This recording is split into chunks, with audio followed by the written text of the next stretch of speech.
नमस्कार, मैं हूं दीपेश प्रजापति और आप देख रहे हैं TV27 न्यूज़। मैं इस वक्त झाबुआ विधायक विक्रांत भूरिया जी के साथ मौजूद हूं। आज कुछ मुद्दों को लेकर चर्चा करें। सर, कल वन मंत्री नागर सिंह चौहान जी पेटलाबाद दौरे पर थे। उन्होंने एक बड़ा बयान दिया है कि 2024 में राहुल गांधी जी एक घर बैठेंगे। ये बयान सामने है, उसको लेकर आपका क्या कहना है? देखिए, नागर सिंह जी तो अभी ये चिंता करना चाहिए कि वो घर खुद बैठेंगे कि नहीं बैठेंगे 2024 में। तो वो अपनी चिंता करें, राष्ट्रीय पॉलिटिक्स को राष्ट्रीय नेताओं पर छोड़ें। और जिस तरह से ताकत से पूरा इंडिया अलायंस चल रहा है, पूरे देश की आवाज़ बुलंद करने का काम कर रहा है, और जिस तरह से बेरोज़गारी, महंगाई ये चरम पर है। इलेक्टोरल बॉन्ड में कितना घोटाला हो सबने देखा।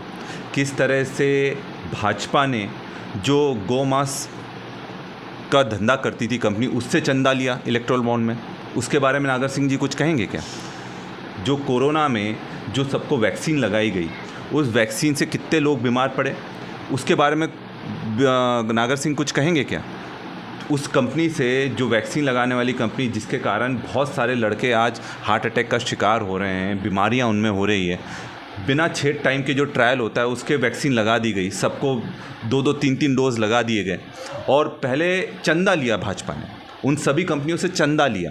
चंदा लेने के बाद पूरे देश के लोगों की जान को खतरे में डाल दिया। उसके बारे में नागर सिंह जी कुछ कहेंगे क्या?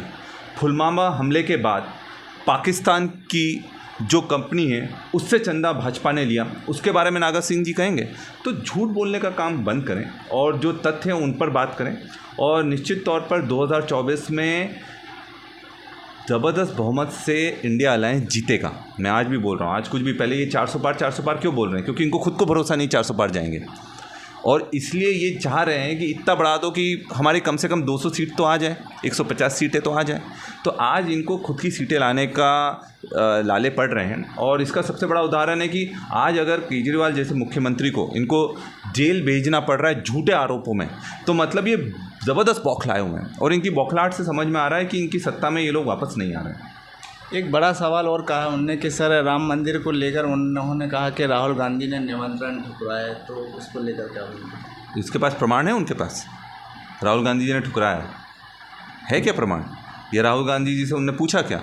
और देखिए, बात साफ है कि हमारी जो राष्ट्रपति, जो आदिवासी हैं, उनको राम मंदिर का न्योता क्यों नहीं गया? उनको जब संसद का उद्घाटन हो रहा था तब न्योता क्यों नहीं गया? आदिवासियों को सिर्फ पद पर बिठाकर उनका उपयोग करना जानती है क्या भाजपा? उनका अपमान करना जानती है। अभी 2-3 दिन पहले वो फोटो आया जिसमें वो खड़ी हुई हैं, प्रधानमंत्री जी बैठे हैं, आडवाणी जी बैठे हुए हैं। तो अपमान आदिवासी समाज का इसी तरह से भाजपा कब तक करती रहेगी? सीधी कांड में जो आदिवासियों पर पेशाब करी, एक वक्तव्य भाजपा के किसी नेता का आया क्या? उसका खंडन आया क्या? उसमें विरोधाभास आया क्या? नेमावर कांड में 5 आदिवासियों को, 3 लड़कियों को, एक छोटे बच्चे को, उनकी मां को जिंदा ज़मीन में गाड़ दिया। वो आदमी किसके थे? भाजपा के लोग थे। उसमें कोई भी खंडन आया क्या?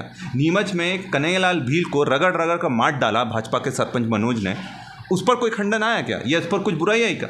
तो सिर्फ दिखाने की राजनीति नहीं करें। अगर सही में आप आदिवासी हितैषी हैं, लोगों के हितैषी हैं, और राम सबके हैं, हम जितना एक आदिवासी राम राम बोलता है उतना तो कोई नहीं बोलता। हम जब मिलते हैं तब उनको राम राम बोलते हैं।